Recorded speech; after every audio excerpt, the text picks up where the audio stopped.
Здравейте и добре дошли в нашия училищен подкаст. Днес ще си говорим за новото начало, за смелите решения и за това какво да смениш училище и да започнеш на ново място. Наши гости са двама петкласници, Васил и Георги, които тази година избраха да дойдат в нашето училище. Ще ги попитаме защо са направили този избор, как са се почувствали в началото и разбира се, ще има забавни въпроси и предизвикателства. Васил и Георги, добре дошли. Добре заварили. Добре заварили. Нека започнем с нещо лесно. Представете си, кажете ни по 3 думи, които най-добре ви описват. Ти си прав, бе. Георги умен, добър и любезен. Умен. Здрасти, аз съм Васко. Умен, мил, добронастроен. Добре. Ако трябваше да сте герой от филм или книга, кои бихте избрали и защо? Аз бих избрал Робин Худ, защото той е приключенец и аз обичам приключенията. Аз бих избрал Супермен, така съм си по-здрав. Сега да поговорим за важното решение. От кое училище идвате и кога разбрахте за нашето училище? Идвам от начално училище Неделя Петкова и разбрах приятелите като в 4-ти клас. Аз разбрах това училище от първи клас, защото тук нали са дюнерите. И идвам в Неделя Петкова. Добре. Кой най-много ви помогна да решите да дойдете тук?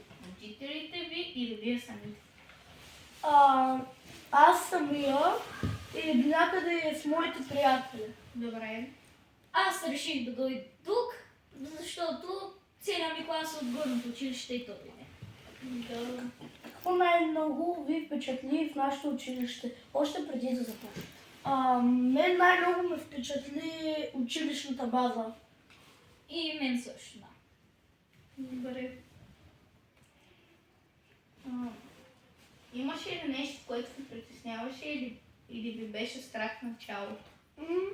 Не ме е било страх.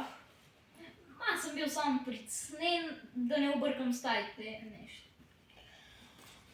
Нека се върнем към първия ден. Какво беше първото нещо, което ви направи впечатление, като влязохте в нашето училище? Най-много ми впечатлиха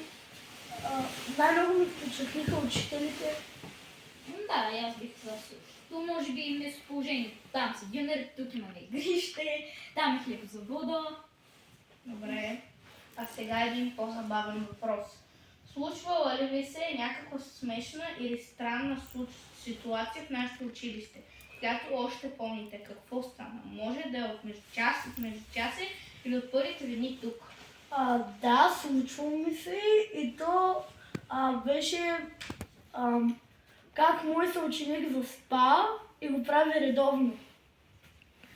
На мен ми се случи към първите дни. Аз ходя на библиотеката всеки вторник в началото на месеца.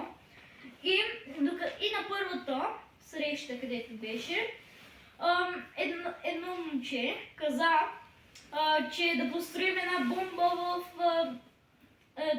стаята за рисуване, само да му дадат материали и той ще я построи. И ще бомбардира училището. Има ли нещо, което и двамата много обичате да правите в училище или извън него? Аз обичам да ходя по планината, обичам спорта и обичам и традициите.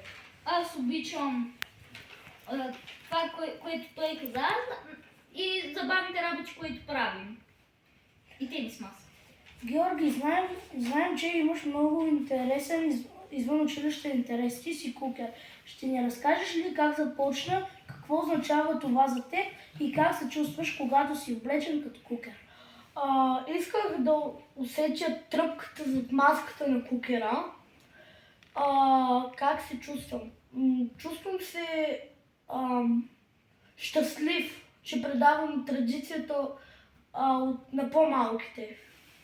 Кое ти е най-любимото в това да си кукер? Най-любимото ми е звука на звънците. Трудно ли е с костюма, маската или звънците? Не бих казал, че е трудно. Напротив, прави ми удоволствие.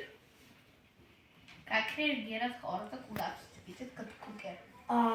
Те реагират, те са щастливи и най-много чужденците ми се радват и винаги ми питат за снимка.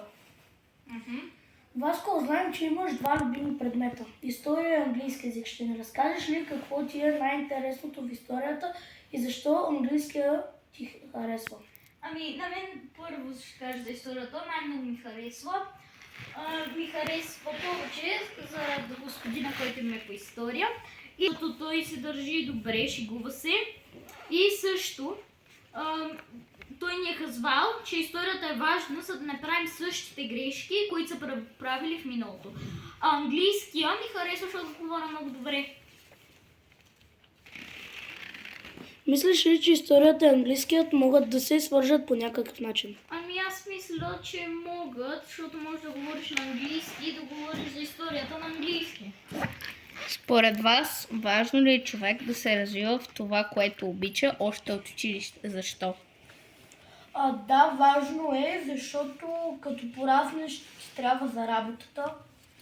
Да, аз бих казал също, защото може после да го използваш в живота за работа. Сега идва бързата и забавна част. Отговаряне бързо, без много мислене.